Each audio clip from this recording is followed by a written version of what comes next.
Wildflowers for It Ends With Us. Groundbreaking. Hi, welcome back to the podcast. This is Mia of Mia's Slumber Party. And today I wanted to talk about the big feud / beef that's been happening on and off the set of It Ends With Us, specifically in the promotion.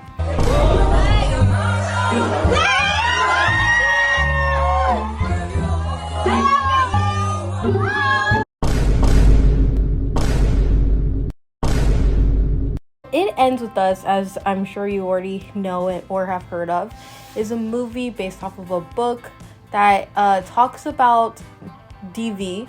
But what is more shocking is the press behind the movie itself. And specifically all the news about the drama that's happening that kind of is taking over the place of the actual movie. And people are focusing more on the PR or who's talking to who's unfollowing who, more than the actual message of the movies. It even seems like the cast members themselves are more leaning towards a more light palette as far as the movie goes, whereas no one's really talking about the dark subjects of the movie. It's all very weird. I've seen a lot of videos on this movie and specifically the drama behind it. A lot of videos I've seen have been talking about different things, making different points, but never really have I seen a video that puts all of them together. So I decided that I kind of wanted to do that in this video. I wanted to make it to where, you know, we can actually see everything that happens, or a lot of the things that happens that we have evidence for within one video, as opposed to watching 10 other YouTube videos. I've never had one before. You've never had a sleepover? No, I haven't. I'm not sure what to do next. Don't worry, we know how to make a sleepover a total success.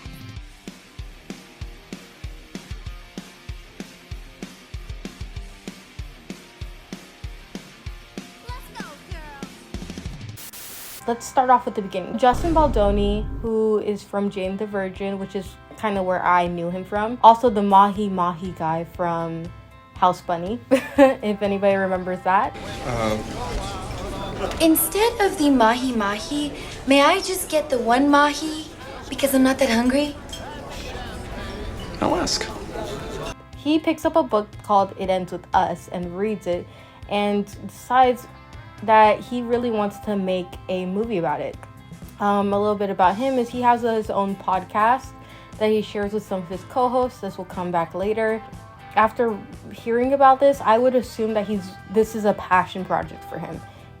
Even the way he talks about it in interviews, how he talks about really wanting to help out women. As a man, I'm always going to come with my own biases. And it's one of the reasons I was afraid to direct this movie, let alone act in it.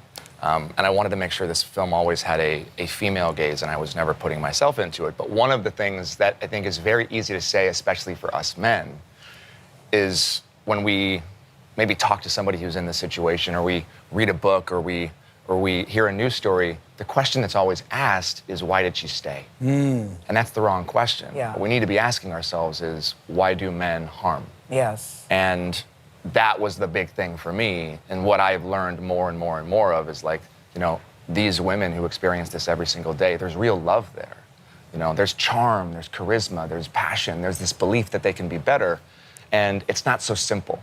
So our friends that know more, I'm wearing their pin right now, they were the ones who really worked with me to help me make this film as truthful as possible and hopefully do justice to I all just the women like who just experience this. That's very much what his thought process was while making this movie. How can we help the next Lily to escape this situation? He decides to make this movie, and he's partnering up with Colleen Ballinger. That feels wrong.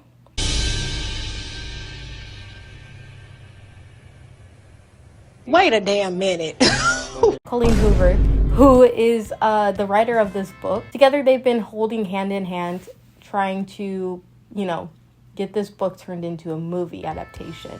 This is all very different compared to today, where Justin Baldoni follows everybody in the cast as well as Colleen on Instagram, but all the other people do not follow them.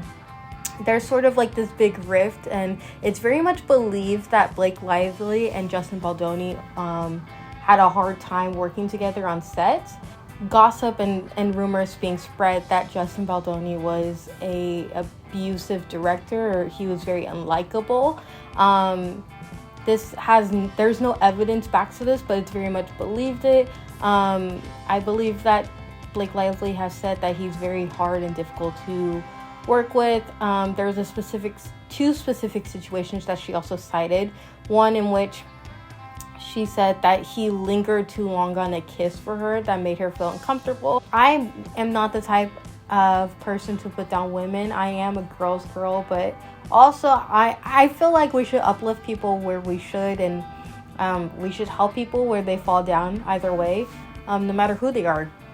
And in this specific situation, I just felt like it was a little hard for me to believe that she felt really uncomfortable by a kiss scene. She said he lingered too long, and maybe the only things I can think of for this is maybe it was supposed to be one of the scenes where he is a little bit more of abusive of a person, and he kissed her for a little bit long. To him, that probably was like, this is something the character would do, but to her, she probably felt like, oh, like this is out of left field, or something. I don't know. But it's kind of a little bit hard for me to just believe that this was really off and weird to her when there's videos surfacing about her pushing him closer to her, teaching him how to kiss her properly and how to kiss her more passionately. In an interview when this is brought up, she's like, by the way, that shouldn't happen. I shouldn't be an intimacy coordinator. Sometimes you were even the intimacy coordinator in some of those sexier scenes. Like we saw you. That shouldn't be happening, by the way. Which is true. You shouldn't be. There's specifically people who are hired for that. This is another area in which she's kind of taking over. And in another where he asked a coordinator or some person on set whose specific role is to help them out. He asked, what is a way to help lift Blake Lively without breaking his back? Now, for context, Blake Lively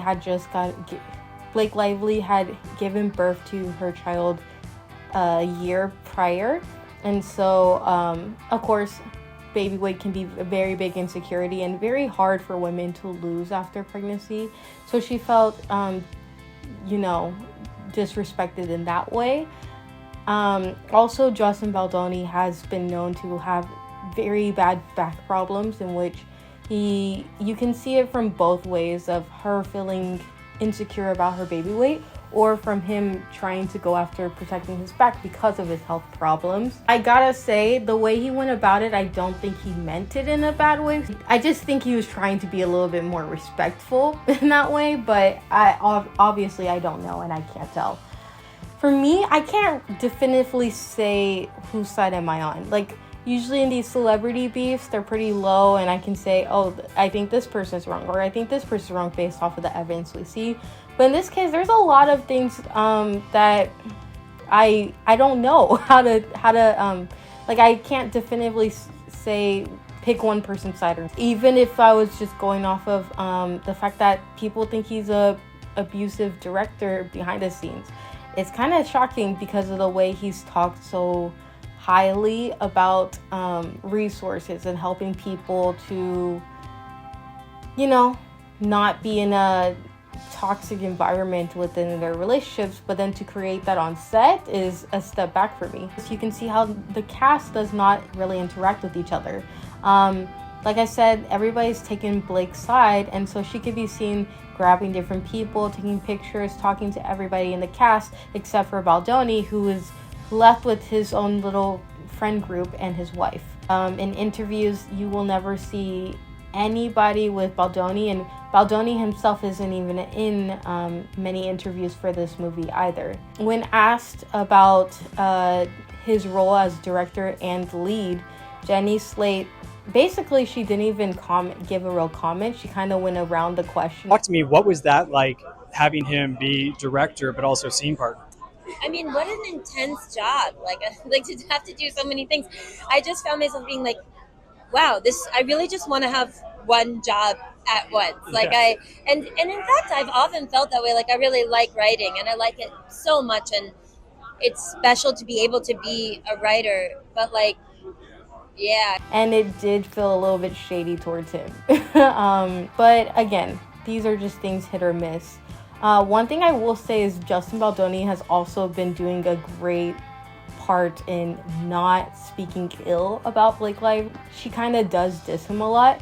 In a blind item, if that blind item is to be believed and she actually doesn't have that bad of a problem with him, it's kind of career ending. I mean, literally a few days ago, Justin Baldoni filed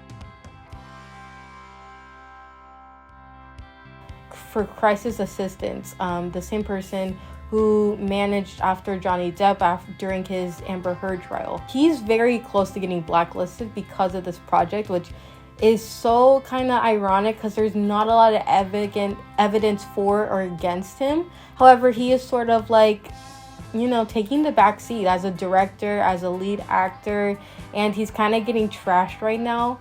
And what the weirdest thing for me is that there's a lot of people who have worked with Blake Lively in the industry, or interviewers that have, you know, these interviews resurface where she's being a little bit rude and cowardice to them, where they're speaking out and saying she's a bad person, or she's, you know, not good. She's a problem in herself. And the thing with these comments are, it's kind of ironic because in this situation where a lot of people are coming out and saying how much of a problem she is to work with, her entire cast is sticking more closer to her than Justin Baldoni. Another problem that led to these beliefs of the beef is that Blake Lively had an extra hold on the movie itself. She was a producer, which already is a lot. To me, a lot of the times producers almost act as like directors, just not quite the title, but they do a lot in the actual production of the movie or the TV show, whatever they're working on. Blake Lively has almost essentially made this movie her own. But there's specific scenes like the balcony scene, which she has come out and said that her husband, Ryan Reynolds, has essentially rewrote the balcony scene. My husband actually wrote it. Nobody knows that but you now. But he wrote it. He works on everything I do. I work on everything he does. So his wins, his celebrations are mine, and mine are his. I mean, he's all over this. People are really upset about this because it took place, you know, while we were in the writer's strike. So people feel like not only did he take away a job from the writer of this movie, he rewrote the scene, and she literally just announces at the premiere that nobody knows it until now. Even the lead writer of the movie just found out when Blake Lively said that, and I feel like that's kind of disrespectful to rewrite a scene and then not even have the writer in charge know about it. Not know about the change. I just feel like it was completely behind her back. On top of this, she also had her own editors edit the movie to her liking, and we got 2 separate versions of the movie. Now, here's a big issue for me, is that in a movie, you kind of do need the director and the producers to be on the same side. Otherwise, you're going to end up with two very different products, or, you know, especially in a movie like this where the 2 people in charge, the producer and an executive producer in Lively and a director in Baldoni, that when you guys are also playing the leads, there's going to be problems of headbutting where people are going to act one scene one way and the other ones are going to act another scene another way because they want the outcomes of the movie to come out differently. And that's kind of what we got. There's also rumors that, I don't know if any of this is true, but a lot of people have talking about how Blake and Ryan have actually gone with Hoover, and, you know, with Hoover and also just the movie company, and trying to persuade them to go with her version of the movie rather than Baldoni's, completely taking it over. In an interview, while speaking nicely about Blake Lively, he also, in my opinion, kind of shades her a bit. Do have it starts with us, so I'm hoping to see you back in the double duty role. I think there are better people for that one. Justin. I think Blake Lively's ready to direct. That's what I think. So, yeah. And so I think in this specific case, you can read it either way, but to me, a lot of people are reading it positively, but for me, it feels more like I'm gonna back off. Blake's gonna make this movie however she wants, and she can take the sequel, because in a sense I felt like she kind of took over the movie so much so that she kind of became the director. She kind of became the voice over what the film should be instead of him. Another thing that people are talking about is the marketing of this movie and how weird it is. This is like I've said, this is a movie of a very mature subject of DV, and what the focus is completely different from who you ask. Everybody who is in the movie is essentially treating it like it's some magical movie experience, whereas Justin Baldoni is the only one who's really talking about how deeply important it is for a woman in this situation to get out of that situation, to see that she's in that situation, to hook her up with resources. He actually worked with, I can't remember the team, but he worked with a specific group of people who are catered towards people who are in DV relationships and helping them to get out of that, helping them to get therapy from that and stuff like that. I think it's a great question. I think as a man, I'm always going to come with my own biases. And it's one of the reasons I was afraid to direct this movie, let alone act in it. And I wanted to make sure this film always had a female gaze, and I was never putting myself into it. But one of the things that I think is very easy to say, especially for us men, is when we maybe talk to somebody who's in this situation, or we read a book, or we hear a news story, the question that's always asked is, why did she stay? And that's the wrong question. Yeah. What we need to be asking ourselves is, why do men harm? Yes. And that was the big thing for me. And what I've learned more and more and more of is these women who experience this every single day, there's real love there. There's charm, there's charisma, there's passion, there's this belief that they can be better. And it's not so simple. So our friends at No More, I'm wearing their pin right now, they were the ones who really worked with me to help me make this film as truthful as possible and hopefully do justice to all the women who experience this. Justin, I like the messaging. Instead of asking, why does she stay, ask, why did they do that? I think that. It Ends With Us is in theaters now, so grab your friends, wear your florals, and head out to see it. Grab your striped pajamas, because you're not going to want to miss this. Bring your oxygen tanks, because this movie is going to take your breath away. Grab your friends and get all dolled up. Wear your purple. Put on your bathing suit and get ready to take a bite out of this movie.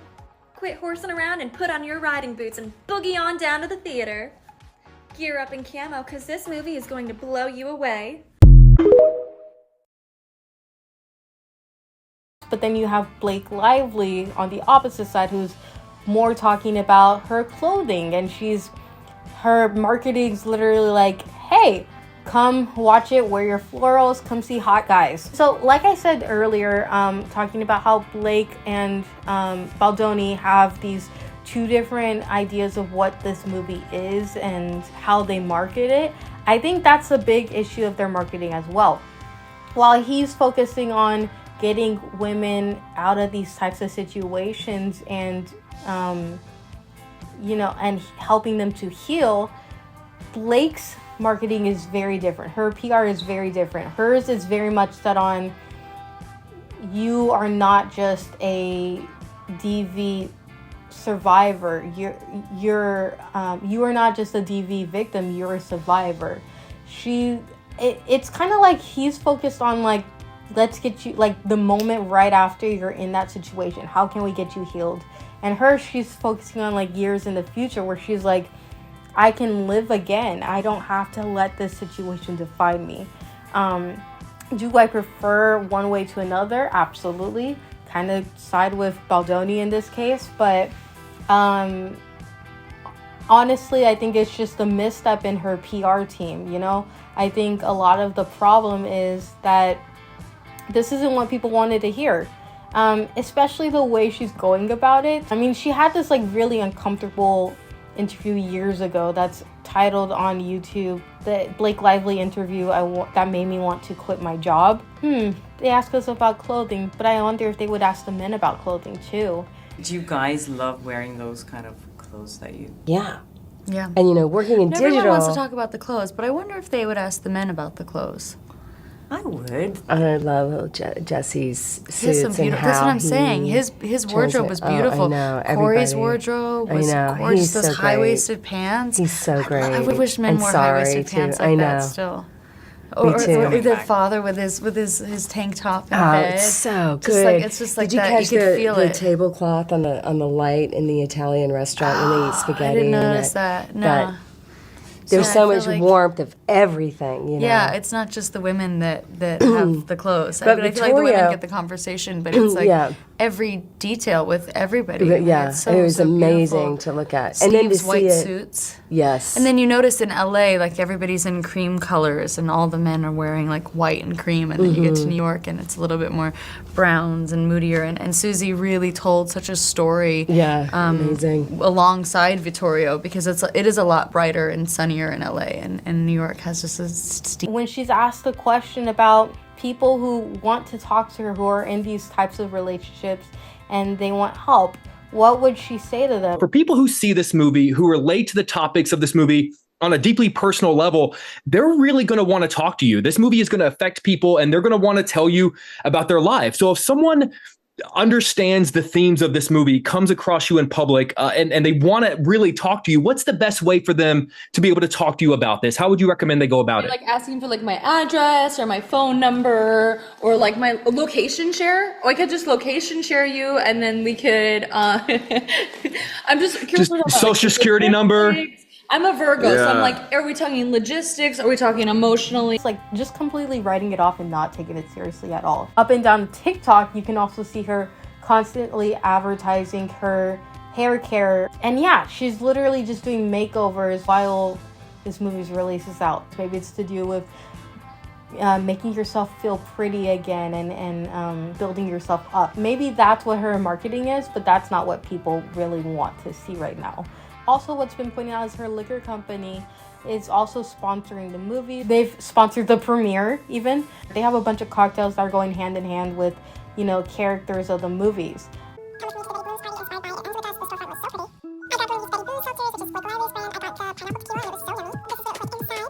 My favorite part was definitely the stunning display in the front window and this Betty Bloom's wall, which I'm pretty sure Blake Lively took a picture at, just saying. I couldn't find the original TikTok I looked at, but essentially what it was talking about was how disrespectful it is to have a movie with serious subjects as DV and to promote your alcohol brand, especially since a high amount of DV situations occur when alcohol is there and there's an abusive partner who drinks. And to have drinks named after these characters, specifically Ryle, who is the abuser in this movie, it's just a very shocking and disappointing thing to see. There's also an interview with Ryan Reynolds where he interviews Brandon, who plays Atlas. It's meant to be fun, it's meant to be joking and just be like, so you're the love interest of my wife in the movie. However, the way that it's been taken is he's being controlling in real life, as opposed to this movie where her abusive husband is also controlling. Ryan and Blake are trying to turn this into another, Barbieheimer situation where they're representing a lot of Deadpool Wolverine, and then also it ends with us. And this is also kind of interesting because if you see at the premiere, Blake Lively is taking pictures with Ryan Reynolds and Hugh Jackman. And I'm just like, why is that's her husband. Why is Hugh Jackman there? That's just super random to me. While in this situation, Justin is sort of in this moment where he might get blacklisted and his career might end. It also looks like Blake Lively's career is on the verge of ending as well. specifically in the fact that, like I said, a lot of people are coming out saying they don't like her or the way she acts or how unprofessional she is. Blake Lively is also known as a crown straightener, as someone says. Someone on social media is calling you a crown straightener. I said, what's that? She said, a woman who goes around straightening other women's crowns. And I was just like, oh, it was just like the best compliment I've ever been given, because... I took that positively because she likes control, I guess. But for me, what that sounded like was a crown straightener is a person who tries to primp and impress everybody else because she can only be around perfect people. Because Taylor Swift is always here for some reason. She's asking her best friend Taylor Swift to pretty much clean up this mess. I mean, every turn she goes, she basically creates these messes and then asks the people around her tries to call out the people around her to dig her out of the situation. So in these interviews where the interviews aren't really filling her, or she's not really doing well in them, she'll name drop Ryan and or talk about Deadpool and Wolverine to try to boost that or to get that off of people's mind. Blake Lively, the A-list actress in all the trouble, keeps evoking the name of the A-list singer to remind everyone who her friends are. That is a good way for the singer to drop you as a friend. Thank you so much for watching this video. I hope you enjoyed it.